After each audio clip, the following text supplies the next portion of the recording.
premier résultat de la mesure de vitesse de mon disque. Pour l'instant, ce n'est pas un disque de Nipco, puisque mon principal objectif, c'est eh bien de mesurer la vitesse du disque en vue de la servir au top de synchro ultérieurement. Mais d'abord, bien savoir mesurer les pulsations délivrées. Alors, voilà ce que ça donne. Voilà ce que ça donne.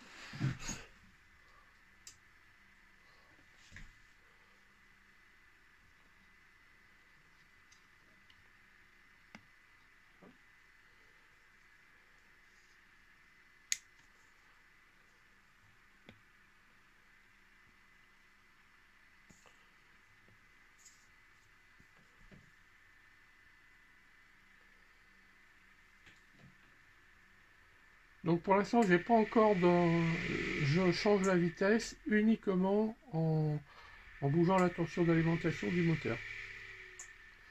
Mais vous voyez que j'arrive à très bien capter les impulsions de lumière. En fait, comment j'ai fait? Je vais vous présenter enfin, je vais vous joindre le montage qui est le mien actuellement. C'est basé, bon, tout d'abord ici, je viens alimenter une LED de puissance. Et derrière, j'ai monté un phototransistor. Voilà, qui est là, un tube, dans un tube.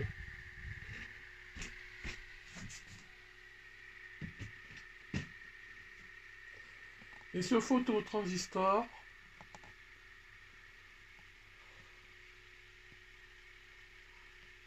je viens le mettre entre entrée moins collecteur et grande émetteur d'un LT1006, un ampli opérationnel. Entre l'entrée moins et le plus 5 volts, j'ai une résistance de 47K. Et sur l'entrée plus, j'ai ce potentiomètre ici, de manière à régler un seuil. Et voilà, j'arrive à avoir de très belles impulsions qui peuvent être légèrement améliorées en fonction du courant qu'on injecte dans la LED de puissance.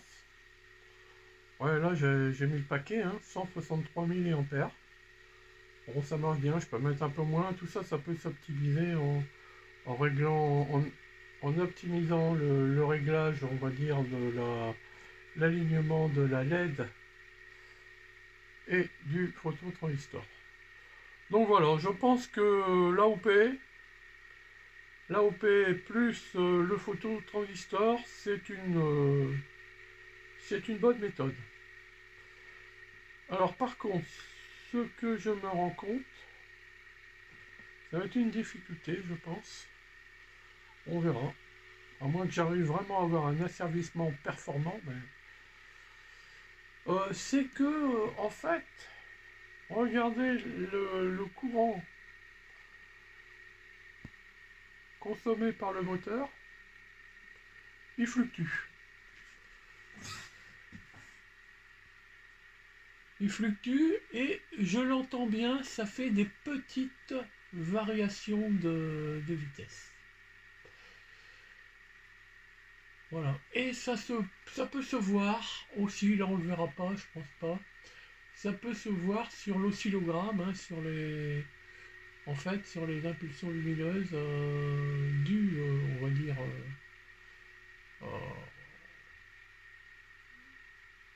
à la détection de la lumière à travers le trou. On voit des petites fluctuations. Je pense qu'elles sont plus fortes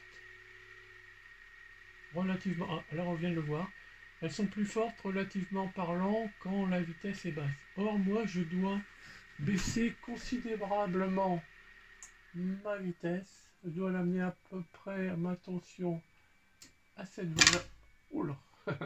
Je dois amener à peu près ma tension à cette valeur-là, que ce soit avec un PWM ou autre. Donc voilà, petite inquiétude là-dessus.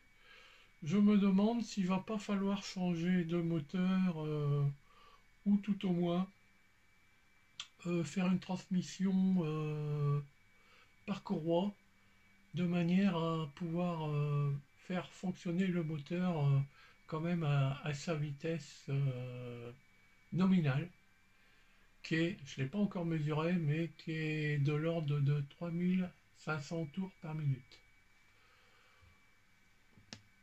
Voilà, bon sinon, côté mécaniquement, c'est plutôt bien. Là j'ai fait vraiment un socle assez lourd pour éviter au maximum les vibrations. Et j'ai mon disque qui n'a pas l'air de vibrer. Voilà, donc j'ai percé mon disque grâce à ma CNC. C'est un disque 45 tours. Mais bien entendu, lorsque j'aurai résolu le problème de l'asservissement de vitesse, et après je vais passer vraiment sur un disque 33 tours, un 30 cm. Là, ça sera plus compliqué à l'usiner,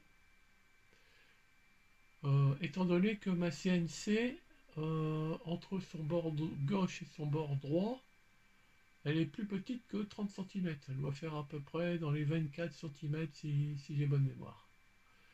Donc, je pense que la solution sera certainement d'aller dans un Fab Lab.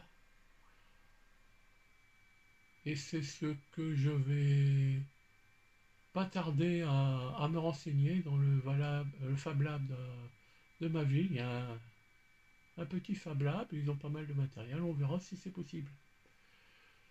Voilà, je vous mets le schéma en pièces jointes ou alors plutôt dans mon GitHub, enfin vous verrez. Allez, merci beaucoup et à bientôt sur d'autres vidéos.